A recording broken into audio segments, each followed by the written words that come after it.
Fala galera, tudo bem? Fernando César aqui, obrigado por assistir mais esse vídeo.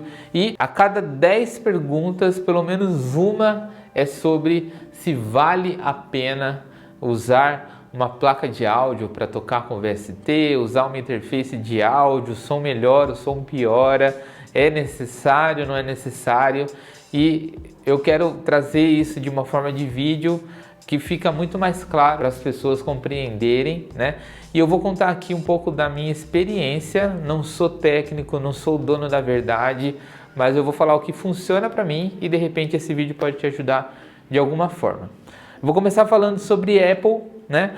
Porque são os computadores que eu utilizo. Eu uso o Apple desde 2000 e... Nossa, eu nem lembro mais. 2007, 2000, sei lá, eu não lembro. Já tem muito tempo que eu comprei meu primeiro Mac e de lá para cá eu só uso Mac.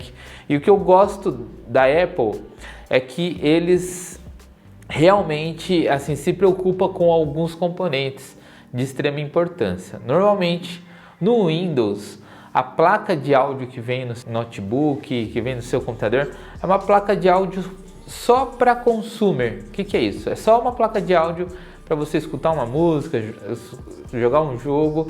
Não foi feita para trabalhos profissionais.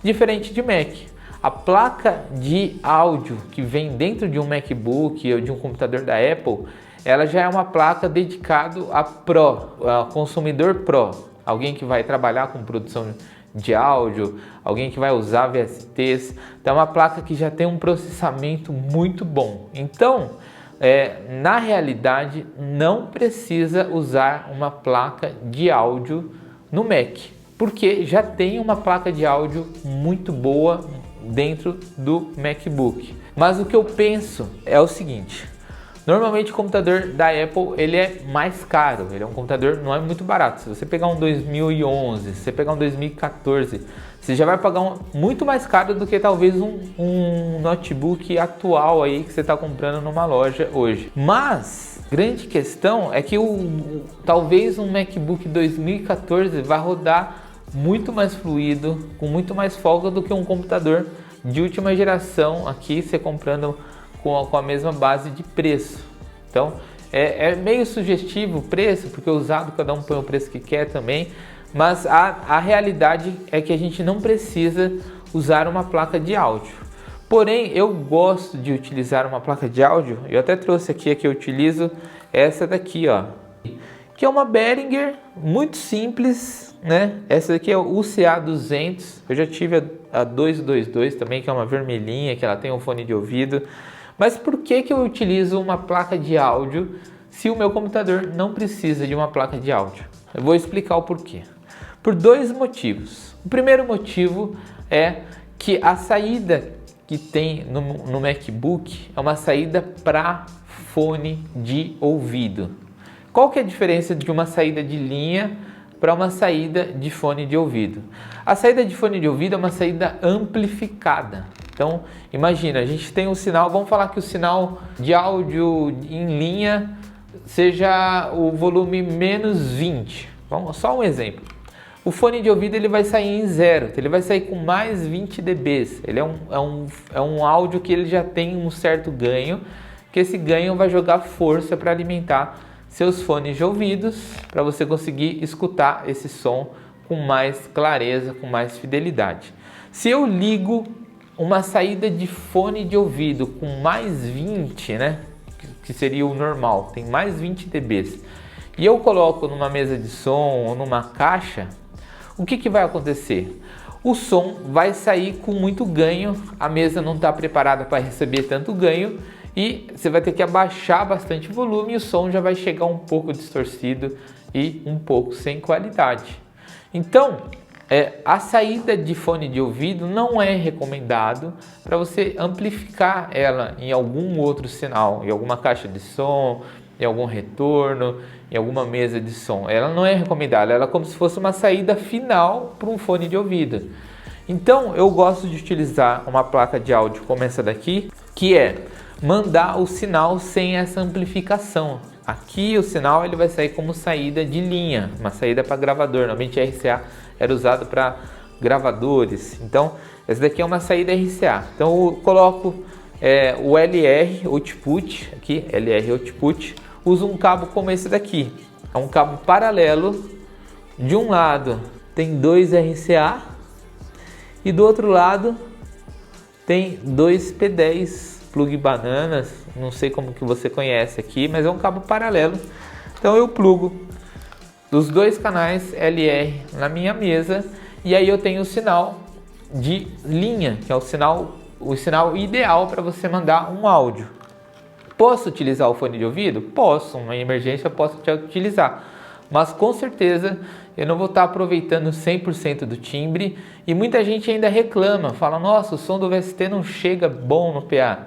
Não chega porque você está usando uma saída errada, uma saída para amplificação de fone de ouvido, não uma saída de linha, tá? Então com o som desse daqui, você vai chegar com um som bem baixinho na sua mesa e você vai reamplificar para suas caixas. Você vai fazer o caminho inverso. Em vez de você abaixar para o som tentar chegar com menos distorção e tal, você vai aumentar para o som abrir e amplificar conforme o sistema de som que estiver dali para frente. Então esse é o primeiro motivo. E o segundo motivo imagina, hoje comprar um computador da Apple hoje custa muito caro. E você comprar um cabo de áudio, seja ele P2, que é a saída de fone de ouvido lá, P10, para você ligar na caixa de som, você vai pagar muito barato no cabo. Vamos falar que o cabo custa, sei lá, R$20 e o seu computador custa R$5.000, ou mais ou menos, só um exemplo.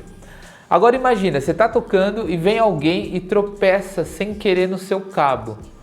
E aí o plug força e você danifica a saída de fone do seu MacBook. Imagina o tamanho do prejuízo por causa de R$20 que você gastou no cabo ali para fazer uma ligação direta.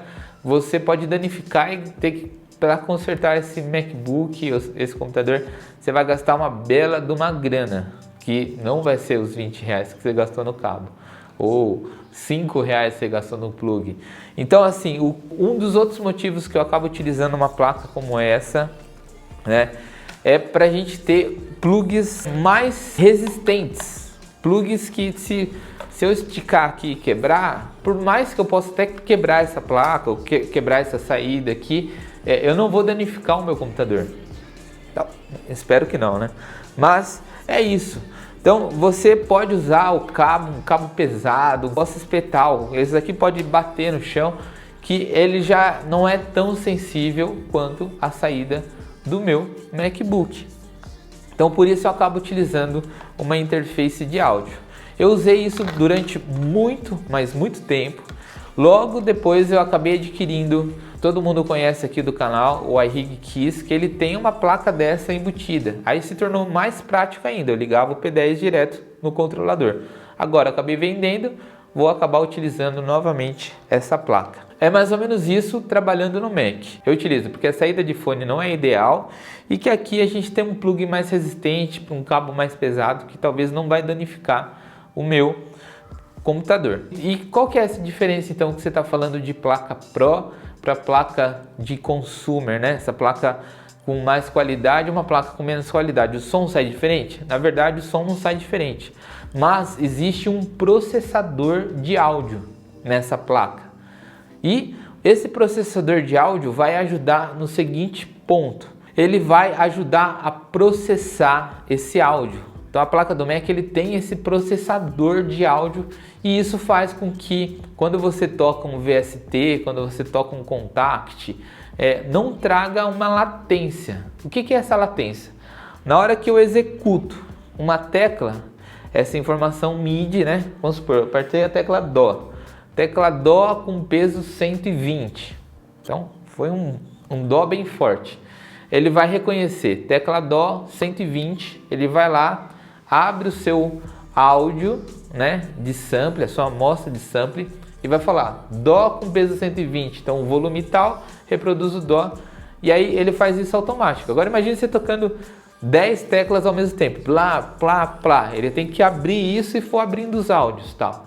Então isso exige do seu processador, existe do processamento de áudio, existe também por conta da leitura no seu HD. Se o seu HD for lento, se o seu processador for lento, tudo isso vai influenciar para que o seu VST, para que essa execução que você está fazendo não consiga reproduzir isso instantaneamente, por isso dá essa latência, tá? Então, computadores que não tem uma placa muito boa, não existe esse processamento. Aí tudo fica por conta do processador, tudo fica por conta da leitura do seu HD e por isso muitas vezes você não consegue tocar. Para PCs existe uma placa, né? Uma placa virtual que é da ASIO. É como se fosse um pluginzinho que você instala no seu computador e em vez de você utilizar a sua placa de edição, você passa por esse processador. E aí ele processa isso e consegue reduzir bastante essa latência. E pelos mesmos motivos que eu utilizo a placa no Mac, também é recomendado fazer isso no PC e dependendo da placa de áudio, eu não vou citar quais são os modelos, mas você pode traduzir como as placas mais caras. Ela faz esse processamento também e com isso você reduz totalmente a sua latência. Então, são 3 benefícios. Primeiro, você vai ter a saída ideal para ser amplificada na mesa, usando uma placa de áudio. Então você vai mandar o sinal com o mesmo volume que você mandaria qualquer outro instrumento passando por um direct box. Você vai ter conexões, plugs mais pesados para você conseguir tirar e colocar numa correria. Talvez você não consegue ser tão delicado a esse ponto e não prejudicar o seu computador. E dependendo da placa você tem um processamento avançado de áudio para reduzir essa latência, para reduzir esse atraso de processamento entre a sua informação da tecla e a reprodução dos waves, a reprodução dos áudios que estão soltando esse VST. Então, sempre há benefícios utilizando uma placa. Aí eu tenho certeza que vocês vão perguntar, então vale a pena comprar essa placa aqui? Essa placa tem processamento? Não, essa daqui é uma placa super simples que há algum tempo atrás ela custava em torno de 150, 180 reais, no máximo 200. Porém hoje, por conta da pandemia, por conta de todo isso que estamos vivendo, os valores estão absurdos, tá? Os valores não estão valendo realmente o que vale o produto. Então, nesse momento, talvez não seja a melhor opção para você comprar, tá? Mas assim que as coisas fluírem, o dólar abaixar e acabar todo esse processo assim, vale a pena. Para Mac, com certeza uma dessa resolve. Para Windows, talvez uma placa um pouco melhor, que ela vai ter esse processamento, vai funcionar melhor essa latência e vai reduzir bastante aí esse atraso que você tem. Eu sei que vão me perguntar se eu já utilizei a minha mesinha de som da Yamaha como VST, assim para tocar em VST. Ainda não, ela não saiu daqui do escritório. Na igreja a gente voltou os cultos agora, tem poucos dias, e eu praticamente só utilizei o teclado, não utilizei o controlador ainda. Mas se eu for utilizar, com certeza vou levar essa daqui, que é uma plaquinha portátil. E porque eu não preciso de processamento, não faz sentido eu levar uma mixer se eu tenho algo muito mais portátil que vai funcionar da mesma forma. Então, essas foram as minhas informações e as minhas experiências sobre usar placas ou não usar as placas. E me conta aqui embaixo como que é a sua experiência, o que você tem usado, para ver que é bacana a gente compartilhar essas experiências. Obrigado por ter assistido mais esse vídeo. Até o próximo vídeo. Grande abraço. Valeu!